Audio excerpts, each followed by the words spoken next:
అందరికీ నమస్తే అండి. జూన్ 21వ తేదీ అంతర్జాతీయ యోగా దినోత్సవం. ఇది 2014లో భారతదేశానికి ప్రధానమంత్రిగా నరేంద్ర మోదీ గారు బాధ్యతలు చేపట్టిన తర్వాత దీన్ని 2015 నుంచి కూడా అమలు చేస్తున్నారు. అంతర్జాతీయ స్థాయిలో ఐక్యరాజ్యసమితితో ఒక తీర్మానం చేయించి మొత్తం అన్ని దేశాలకు కూడా పంపించి అన్ని దేశాల ఆమోదంతో జూన్ 21వ తేదీన అంతర్జాతీయ యోగా దినోత్సవంగా చేస్తున్నారు. నిజానికి యోగా అనేది పూర్తిగా మన భారతీయ సంపద. మన భారతీయులే దీన్ని అంతర్జాతీయ స్థాయిలో ప్రమోట్ చేశారు. మన భారతీయుల కంటే అంతర్జాతీయ స్థాయిలో ప్రమోట్ చేసిన ఘనత నరేంద్ర మోదీ గారికే దక్కుద్ది. కాబట్టి గత 10 సంవత్సరాల నుంచి కూడా జూన్ 21వ తేదీన దేశవ్యాప్తంగా యోగా డే సంబరాలు అయితే జరుగుతున్నాయి. అయితే ఇప్పుడు ఈ సంవత్సరం జరుగుతున్న దానికి కాస్త ప్రత్యేకత ఉంది. నరేంద్ర మోదీ గారు మొన్న వచ్చారు. లాస్ట్ మంత్ అమరావతి పనుల పునఃప్రారంభ శంకుస్థాపన కోసం వచ్చారు కదా. అంతకుముందు విశాఖపట్నంలో గ్రీన్ ఎనర్జీ ప్రాజెక్టుకి సంబంధించి కొన్ని శంకుస్థాపనలకు ఒక 3 నెలల ముందు వచ్చారు.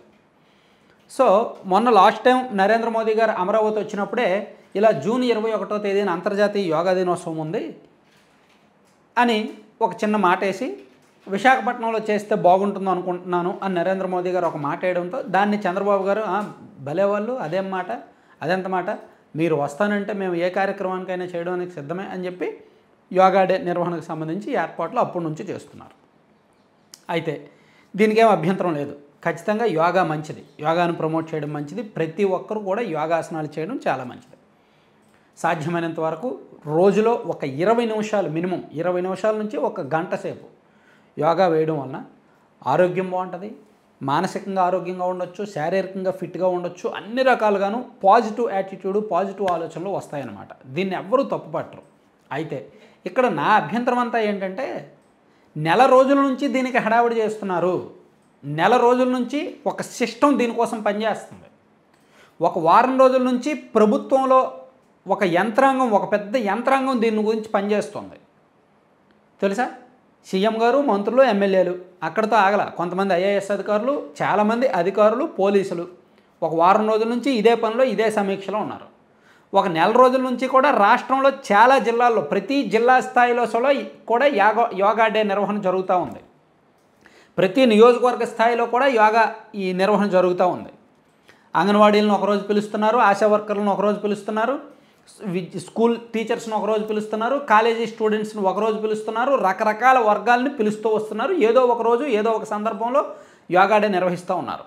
దీనికి ప్రభుత్వం అక్షరాల ఖర్చు చేస్తున్నది 100 కోట్లకు పైగానే. 100 కోట్లకు పైగా రేపు 21వ తేదీన విశాఖపట్నంలో ఒక పెద్ద కార్యక్రమం 5 లక్షల మందితో ప్రపంచ స్థాయిలో గిన్నీస్ రికార్డు స్థాయిలో ఒక వేడుక నిర్వహించడం అంటే మామూలు విషయం కాదు.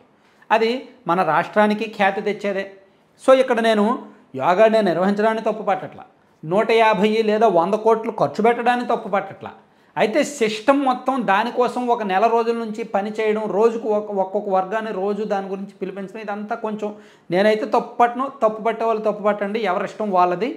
కానీ నేనేమంటానంటే సరే, నరేంద్ర మోదీ గారి మెప్పు కోసం ఇంత పెద్ద కార్యక్రమం చేస్తున్నారే, అంతర్జాతీయ స్థాయిలో జాతీయ స్థాయిలో ఇంకా భారీ కార్యక్రమం బాధ్యత మన నెత్తి మీద వేసుకున్నారే. చంద్రబాబు నాయుడు గారు కూడా గత 2-3 రోజులుగా ఈ పని మీద ఇన్వాల్వ్ అయ్యి ఉన్నారే. సో గవర్నమెంట్లో ఉన్న పెద్ద పెద్ద వ్యక్తులు కూడా దీనిలో ఇన్వాల్వ్ అయ్యి ఉన్నారే. మరి నరేంద్ర మోదీ గారు ఏమిస్తారు? ఇవ్వచ్చుగా. ఒక national level university, sports university వైజాగ్కి కేటాయించవచ్చుగా. ఎలా ఉంటుంది? నాట్ ఓన్లీ యోగా, ఇప్పుడు స్పోర్ట్స్ అనేవి related to exercise, physical fitness దానికి సంబంధించే కదా. మన ఆంధ్రప్రదేశ్లో నాకు తెలిసి ఏలూరు పక్కన గోపన్నపాలెం అనే ఊరిలో ఒక వ్యాయామ కళాశాల ఉంది. వ్యాయామ కళాశాల డిపిఈడి అంటే మనకి ఇప్పుడు బిఈడి డిఈడి ఎలా ఉంటుందో ఈ బీపీఈడి బ్యాచిలర్ ఆఫ్ ఫిజికల్ ఎడ్యుకేషన్కి సంబంధించి కూడా దానిలో చేయొచ్చు. సో ఆంధ్రప్రదేశ్ మొత్తం మీద ఈ ఒక్క కాలేజే ఉంది నాకు తెలిసినంత వరకు. మేబీ ఇంకోటి ఉందో లేదో వెరిఫై చేయాలి. సబ్జెక్ట్ టు కరెక్షన్ ఎవరైనా ఉంటే కామెంట్ చేయండి. ఇక్కడికి చాలా చోట్ల నుంచి వచ్చి చదువుతూ ఉంటారు. అది ప్రస్తుతానికి శిథిలావస్థకు చేరుకుంది. దానికి ఫండింగ్ లేదు, ఏమీ లేదు. అక్కడ చదువుతున్న వాళ్ళకు ఉద్యోగాలు కూడా రావట్లేదు.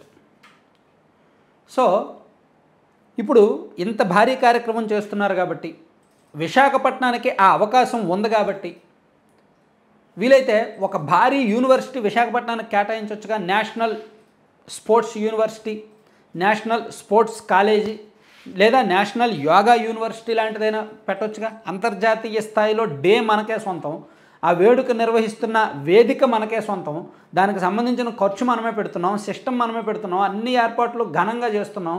దాని నుంచి మనం ఏమీ ఆశించక్కర్లా. అరే జాతీయ స్థాయిలో రేపు పొద్దున ఢిల్లీ ఓడికైనా, లక్నో ఓడికైనా, బెంగళూరు ఓడికైనా, హైదరాబాద్ ఓడికైనా సరే ఒక స్పోర్ట్స్ యూనివర్సిటీ ఒక పెద్ద స్థాయిలో ఏముంది అంటే ఇదిగో వైజాగ్లో ఉంది.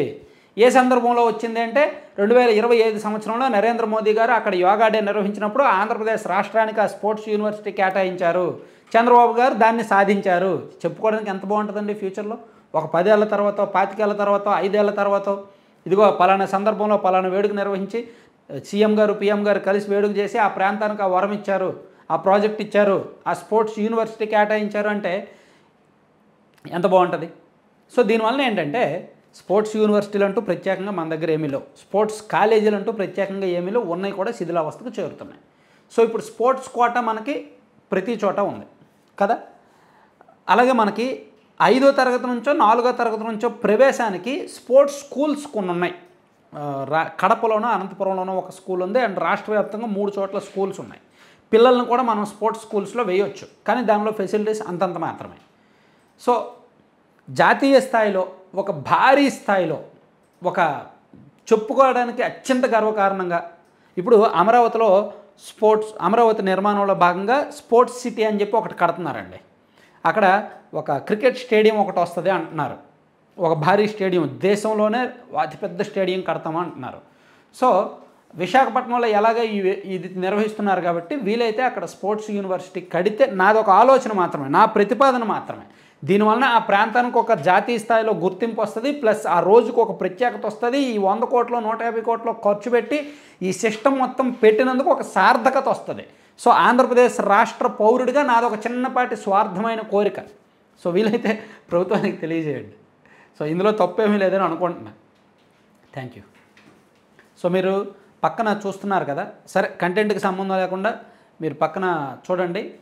ఇది లడ్డూ పల్లెం అని కొత్తగా పెట్టారనమాట. దాదాపుగా ఒక నెల 15 రోజులు అయింది. సో దీనిలో సుమారుగా ఒక 18 రకాల లడ్డూలు ఉంటాయి. రాగి, సజ్జ, జొన్న, అంటే కంప్లీట్గా ఆరోగ్యానికి అవసరమైనవి. ప్రోటీన్స్, అలాగే ప్రోటీన్ పౌడర్ అని, డేట్స్ పౌడర్ అని, వీట్ స్ప్రౌట్స్ పౌడర్ అని, అలాగే రాగి, సజ్జ, జొన్న స్నాక్స్ ఉంటాయి, ప్లస్ డ్రై ఫ్రూట్స్, రకరకాల సీడ్స్ లడ్డూలు ఉంటాయి. సో వీలైతే కావాల్సిన వాళ్ళు laddupallem.com అనే వెబ్సైట్ విజిట్ చేయండి. ఆ వెబ్సైట్లో మీకు కావాల్సినవి ఆన్లైన్లో ఆర్డర్ పెట్టవచ్చు. అబోవ్ 4000 అయితే ఫ్రీ షిప్పింగ్ ఉంటుంది. అలాగే మీకు నేరుగా బల్క్ ఆర్డర్ కావాలన్నా లేదా ఎక్కువ ఆర్డర్ కావాలన్నా, ఏమైనా డిస్కౌంట్లు కావాలన్నా సరే 9997839994 9997839994 ఆ నెంబర్కి వాట్సాప్లో మెసేజ్ చేయండి. వాళ్ళు చూసి మీరు ఎక్కువ ఆర్డర్ చేస్తే డిస్కౌంట్ కూడా ఇస్తారు. ఒక 15-20% వరకు డిస్కౌంట్లు కూడా ఉన్నాయంట. Thank you.